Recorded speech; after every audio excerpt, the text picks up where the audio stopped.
The object of Taxi Chronicles is to allow real riders with real stories, share their experience and enhance your life.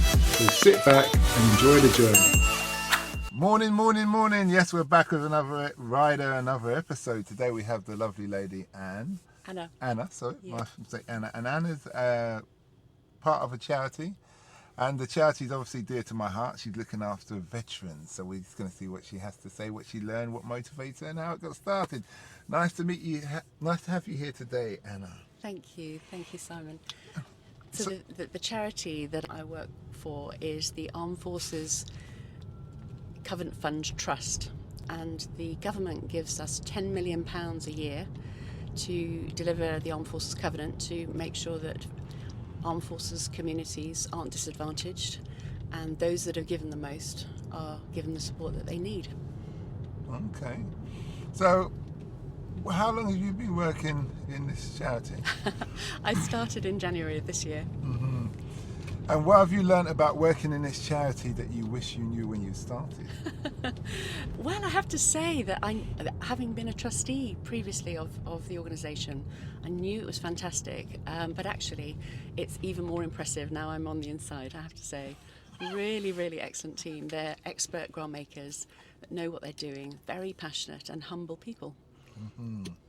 What kind of things has the charity covered over time? Oh gosh, so we've supported, I would say, thousands of projects over the years, and these are things for serving families who have the challenge, and you'll know about this, of being separated from their loved ones for long periods during deployment. For veterans families who are dealing with veterans that have got some challenging mental health issues perhaps. All sorts of projects. During COVID we had to be particularly agile. I say we, this was the team before I joined. They had to ensure that funding got to the organisations that could support veterans that were isolated and really struggling with loneliness. And so we managed to get lots of people online for the first time and join people up. And veterans love to be with veterans. Yeah. I'm sure you know that. You tell they're good. It's always talking about the old days and who done what and who was where and blah blah. Yeah, I'm interested in your experience actually. Well, my experience, I actually joined the military through the TA. So I joined the Royal Green Jackets, and that was back in Yugoslavia. Kosovo was on. Yeah. So I was meant to go out there and do a tour, and then I remember we were doing the training down at Catrix, and we was all with all the other different rifles and all of that, and I had the opportunity to do a degree, and we had an old Falklands RSM, Reginald Sergeant Major for those who are listening, and he had the big old Indian tash that curls at the end, and he's a short guy but he's a tough guy. I remember we all shaved our heads one time. We all decided to shave our heads, and there's an ex-biker, there's an ex-Foreign Legion guy, there's a bunch of us, and we all think, and he goes, I love the haircuts, guys, yeah. And we were gonna go, we was all training, and he said, okay guys, put your shit in, you can all go to Kosovo, you'll be out there in the next couple of months from now, whatever. And that was obviously a UN tour thing. They called it an S-type in those days, because I think we were dealing with 90s, it was dealing with the 90s. Yeah. And then, because I had this opportunity to do a degree, I said to him, like, boss, what do you think? And he said, listen, the British military will always be fighting wars. Go and get your education. Yeah. So he had done like 30 years or something. Yeah. A hardcore veteran.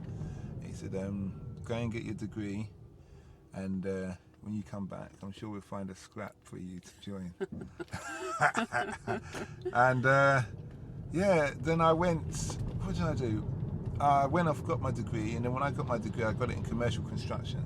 My old man, my birth father, so I was adopted, all his brothers, everybody's builders. So my mate had talked to me, he was studying to be a QS, and he said, yeah, do it in site management because you're a big guy and you're not the strongest on the numbers, but you've got personality. So I thought, all right. So when I came back, I did really want to be a structural engineer, but my maths wasn't really up to speed. It was taking me ages to get up there. So when I got the degree, I went back to military. So where do I sign? But then I looked at the money, and I was getting offers from Civvy Street, and it wasn't a comparison. There's no comparison. So I said, all right, I want to do combat engineers. So I didn't know about Marines or anything like that. And this is one thing where I always say to the military, you need to go into schools. Yeah. You need to go into schools and be an option, just like they do in the States. Yeah. Regardless of, but their argument was, some parents get upset. Doesn't matter the parents. It's part of the career. If you live in a country, they should be able to make that informed decision themselves. Especially if you're of that knife crime age, it's a good option because you love violence anyway. Do you see what I mean? Yeah, and it's a good option, isn't it? No, it is though. To get away from. You can get away from it, but you can also exercise your violent tendencies in a controlled manner. Yeah. Because the government will say, okay, we don't like these people. Can you go and do what you do on Civvy Street out there? That kind of thing. I was going to join the combat engineers, but they're down in Maidstone, some far off place. It was on a reserve basis. And that didn't work out. So then I rocked up to RLC and they said, you can come and join the RLC. And they said, I said, do you do bridge building? And they showed me a picture, which they lied to me basically. No, they don't do bridge building or anything like that. And I was in with these guys, but then they were real TA, no disrespect to TA in that respect to the RLC, but they weren't, how do I put it? They weren't the kind of muscle, really get down, get dirty and all of that. And so I realised very quickly I need to change. But I did get a lot of driving licenses through that. So I throw myself in something. That's how I am. If I do something, I do it to its best. And then I ended up with then I found out the Marines. Now there's a toss-up between the Marines and the Paras. Oh, yes. Yeah, so obviously... You made the right choice. Yeah, and I know the Paras... I used to talk to a lot of veterans because I ended up doing a tour with the RLC. But that was my first tour. But it was under the bootneck thing. It was 4-2 tour. Right. So we were dropped with the bootnecks. I was sent out on the outpost on my own fob the wire. It was me and another guy, Scott. And that was when you start to realise this game's for real.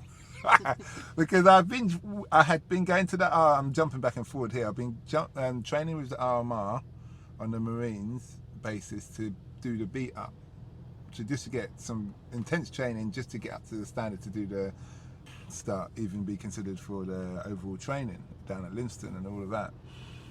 And then the tour come up opportunity, so we went on tour. But when we went on tour as an TA detachment.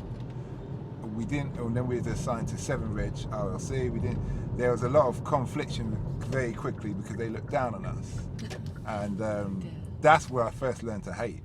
I've always been a chill guy, but that's the first thing I thought, if I'm going to kill anybody, I'm going to kill these guys here. I hate 7 Reg. They're a bunch of schooly things. I don't know how it all started, because we all got on at first. But there were some crazy Fujians. Oh, those Fujians are crazy. They weren't allowed to drink, because when they drink, they get caught. There's just problems for them. It's real bad. But now I found out with the Fujians that even back in the Fujian regiment, they're not allowed to drink alcohol. They're given this other drink. Right. Yeah, because they go real kind of ancient warrior type. One slit the other one's neck. Yeah, and they're friends. That kind of thing, He's got this big scar across his neck, and all this kind of stuff. But anyway, I'm babbling here. So that was great experience, and we had done a patrol, one of the log to supply, and back in 2006, in the early days when we was blitzing the country, we were told to, when you do a convoy, you throw everybody in the convoy. Everybody who needs any supply goes in that convoy. So you had like 120 vehicles going on this convoy, going along to the location. And we were in there, and then suddenly we'd been driving for about 14 hours, from early hours in the morning. I remember the guy saying, "Godspeed!" as we left the gate, and I thought, what if he knows something we don't know? And there was this young girl, blonde girl, and she was going out. She just turned 18. She just looked like she'd just still got the milk from her mother's breast on her lips. She just looked so young, like out of place, and she's a top gunner. I thought, this is not good. Not being funny, not just because she's a girl, but she just looks too young, and she doesn't look tough. But anyway, we're going out, and then when we got to one of the fobs, we're told, no, you guys are staying here. It's like, what? He said, yeah, you're going off to supply such and such. And I thought, well, I've been up for about 20 hours now. And they said, oh yeah, here's some Lucy goggles, night vision goggles. And then we hadn't been trained to use them or anything. And they said, okay, they give us a couple Marines with us, and there's the 2 Vikings, and there's us 2 in our drops vehicles, supply vehicles. So as we went off now, we was going over these sand dunes in the middle of the desert. I don't know if you've been to Afghan. I haven't. Okay, it's lots of different terrain, beautiful country, one of the most beautiful countries I've been to, and I've been to 54 countries. But we was in this desert terrain, and the drops vehicles aren't designed for that. Well, they are, but originally they had this pipe system that goes to the tyres, so you can deflate or inflate the tyre to allow to get grip on the terrain you're on. But the MOD and the Infinite Wisdom said, no, take that off, we're not paying for that. The guys can do it manually, trying to save money. But in the sense of saving people's lives, it's great, because you could deflate or inflate, so you've got the natural compression cylinder gas on there, and then you could get yourself out of a run. Now we're trying to dig out, and the Vikings have gone off, yeah? So it's just us, and I'm digging out fast in all the things, setting my bullets off. There's this guy on the top cover, bootneck on the top cover, that's a Marine for those who are listening, keeping guard, and over the next ridge, my mate's stuck on the other side, so we're all alone. So all we need now is Billy Bob Taliban to rock out, skin us, strip us, you know all the fests that they do, and they cut your watts off and put it in your mouth and roll you in salt and all the rest of it. So that was an experience, but then we got to the base, everything got all right. I remember seeing the guys, they've been there for ages. They were zoned out. They were just like, their world was, it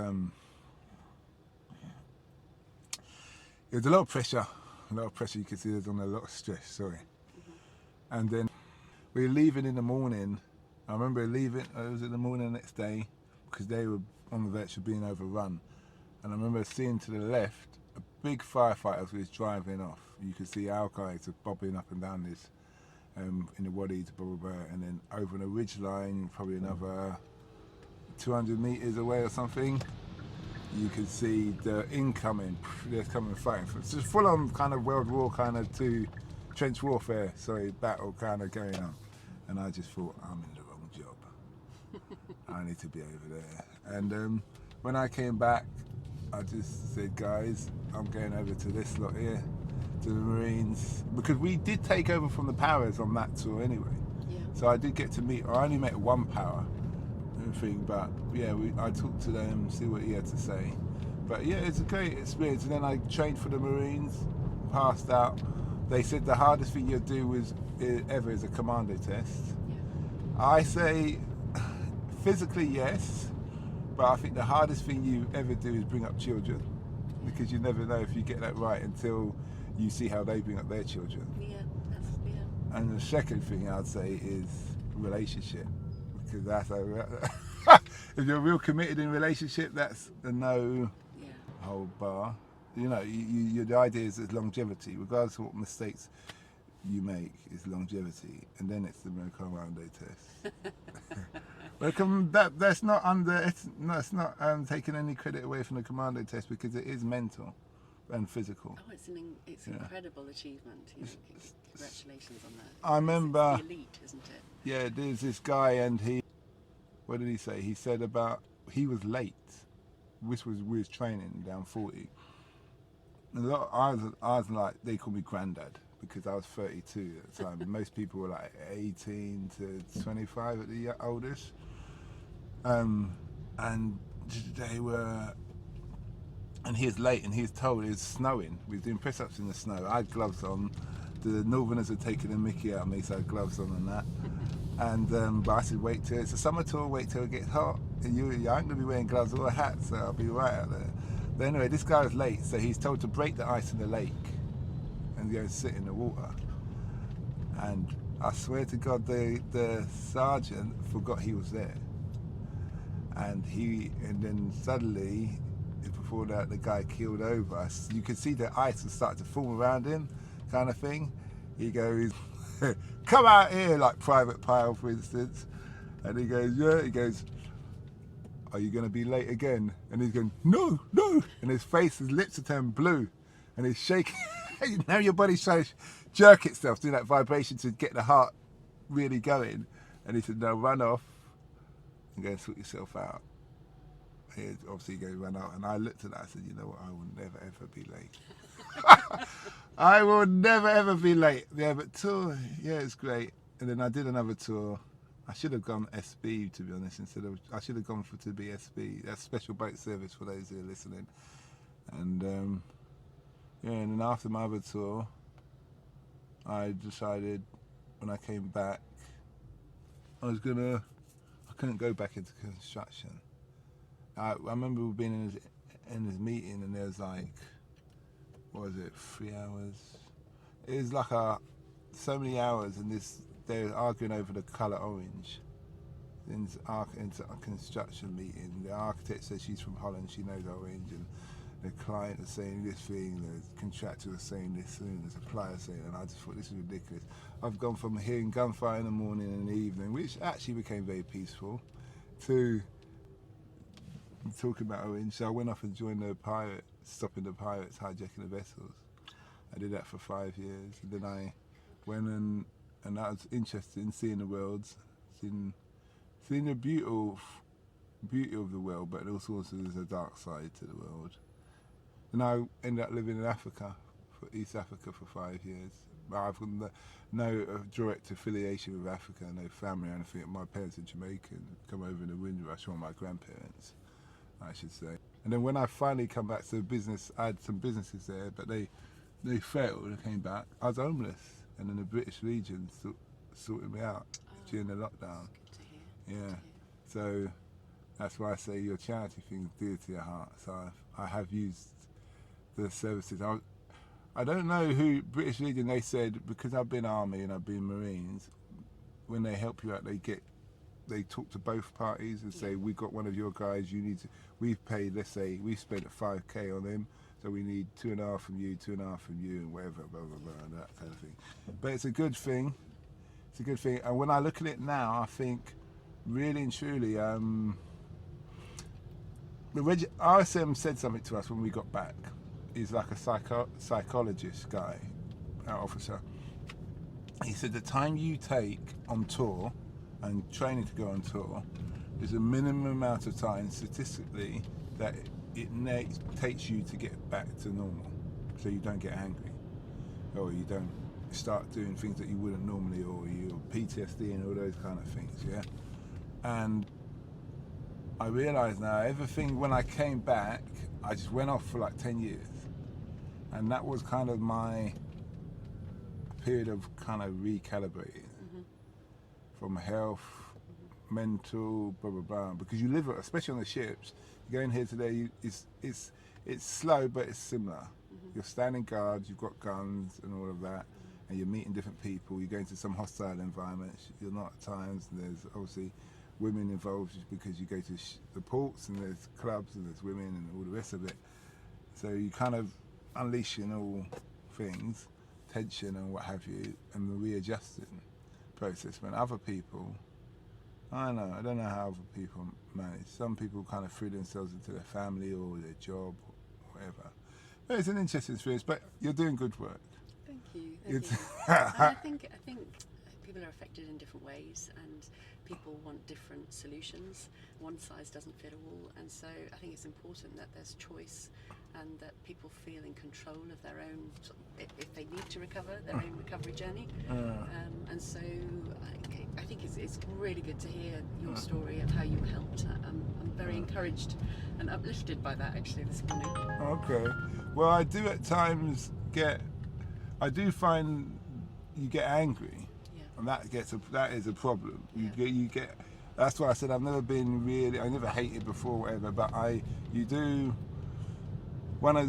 have to try reel yourself in, because a lot of the things is like, if there's a problem, before you just be like, kill it. You don't have a problem anymore. Do you see what I mean? But here you can't have that mindset. And it seems, I see your face to make a funny face there, but you can't think, because it seems obvious readjustment, but it's not quite as simple. No.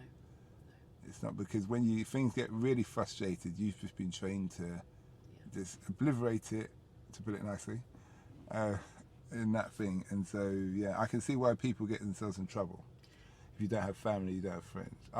My birth family are very large. My mum's one of 15, my dad's one of 10. So, I'm the oldest of 5. I have 4 children, 2 grandchildren. So you've got a lot different things to live for and move on and stuff like that. But from what people I've spoken to, it's always having a purpose. So for instance, my podcast helps people, because people talk about, even though I've been talking about my own personal journey on this interview, but people talk about their journey, other people listen to their journey, and then it helps them get through their situations. But we're coming to the end of the journey. Remind us, what's the name of the charity and where can it be found? So it's actually a trust. It's trust. The Armed Forces Conventfundtrust, and what it does is it distributes funding to other charities. So like Royal British Legion, SAFA, lots and lots of different charities, Combat Stress, Help for Heroes, so that whichever direction people reach out into, that there will be some help. So it's really exciting, and I think if people have served the country, then we owe it to them to look after them if they need it. I hear. Well, that's a good thing. Correct me if I'm wrong. So what you're saying is, you're like the one who's directly with the government, and the government says, listen, here's your 10 million, and make sure it goes out to the right people. You do all the vetting process and everything, and make sure, and then they can answer to you, and then you can answer to the big boys. And say if you need more funding next year. Is the funding always the same, or does it grow with inflation? That's a be-all and end-all question, isn't it? No, happily it does grow with inflation, but also we've had 30 million over the last 3 years from the Treasury for additional support for veterans' mental health and well-being, which has been a tremendous project which we've administered as well. So we're happy to distribute as much funding as the government wants to give us to support this community, because I think it's really, really important. I don't know if you guys have a hand in it, but for the veterans, they're doing this like MOD card, it's veterans card, where they can get discount, but they won't give it to the old veterans. I don't have any hand in it. Okay. I was going to say, try and talk to them. See what they have to say. Good try. But Anna, it's been a great interview, even though I've done most of the talking, one of the rare ones, we'll see. But we appreciate what you're doing. Thank you. Yeah, and keep doing the good work. I loved hearing your story. And we wish you well. Thank you. We hope that episode enhanced your life. We post an interview every day, as well as vlogging on our social media channels. Don't forget to subscribe to get our latest episode.